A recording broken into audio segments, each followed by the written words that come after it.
नमो बुद्धाय मित्रांनो, आपल्या सर्वांचे आपल्या मनपसंत चॅनल मन शांतीवर स्वागत आहे.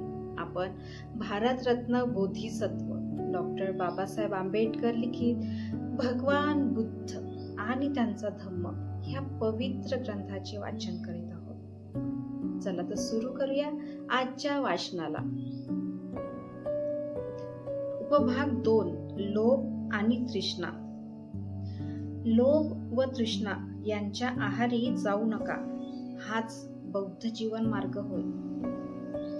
पैशाचा पाऊस पडला तरी कामनापूर्ती होत नाही. सुज्ञ लोक जाणतात की कामनेची पूर्ती होण्यात अल्प स्वाद असतो आणि ती दुःखकर असते.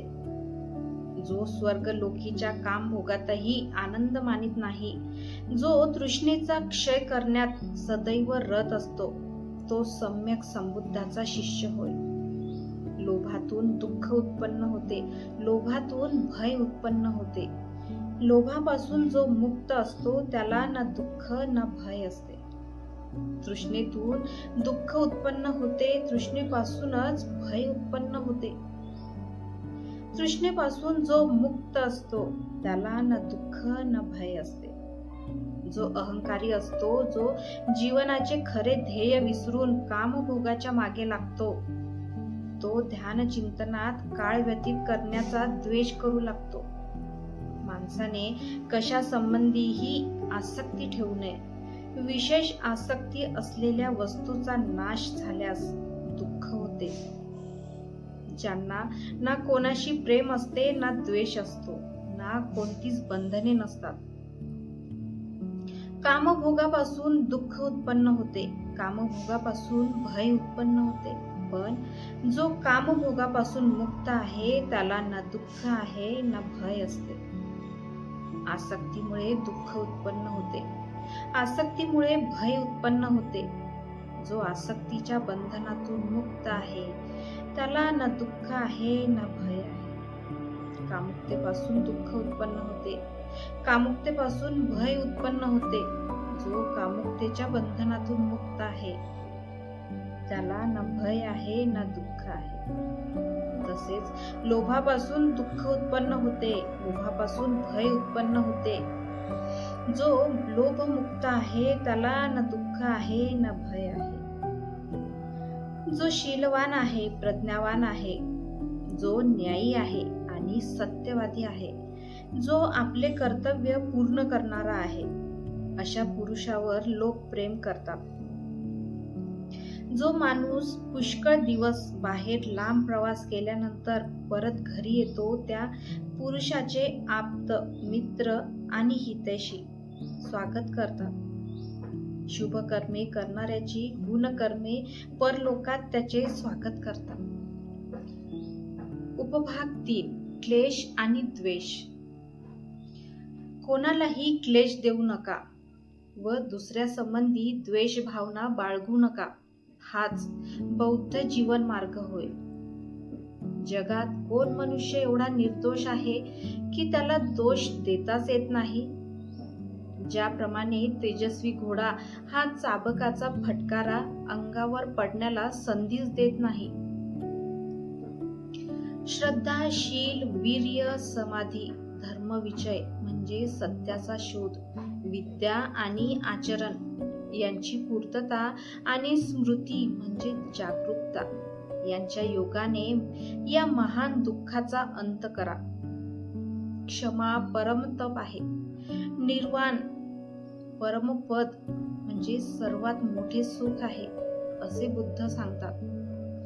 जो दुसऱ्यावर आघात करतो त्याला प्रवर्जित म्हणता येत नाही. जो दुसऱ्यांना त्रास देत नाही तोच खरा श्रमण असतो. वाईट वचन न बोलणे, कोणालाही क्लेश न देणे व विनयपूर्वक नियमांचे पालन करणे हा भगवान बुद्धांचा उपदेश आहे. स्वतः हिंसा करू नका किंवा कुणाला प्रेरित करू नका. जो स्वतःच्या सुखाच्या शोधात आहे व जो सुखाची इच्छा करणाऱ्या प्राण्याची हत्या करीत नाही किंवा त्यांना कष्ट देत नाही, त्याला सुख प्राप्त होते.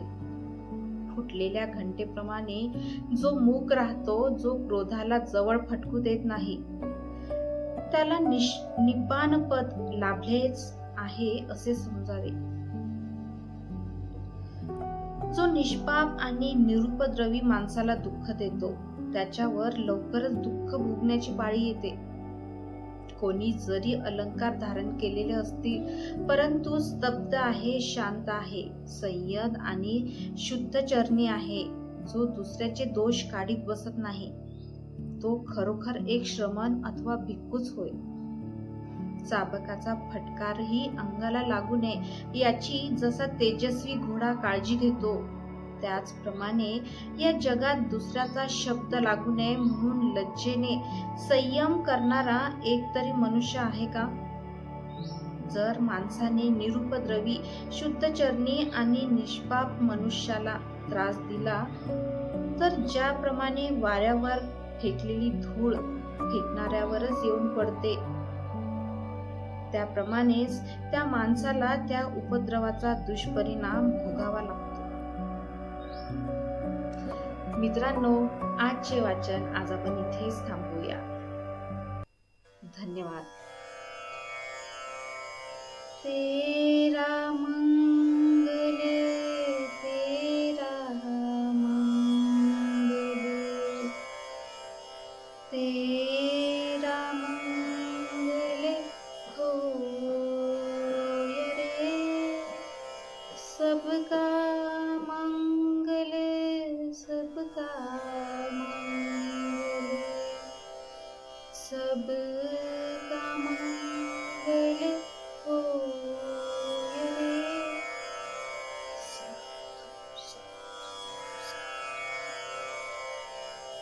नमो बुद्धाय.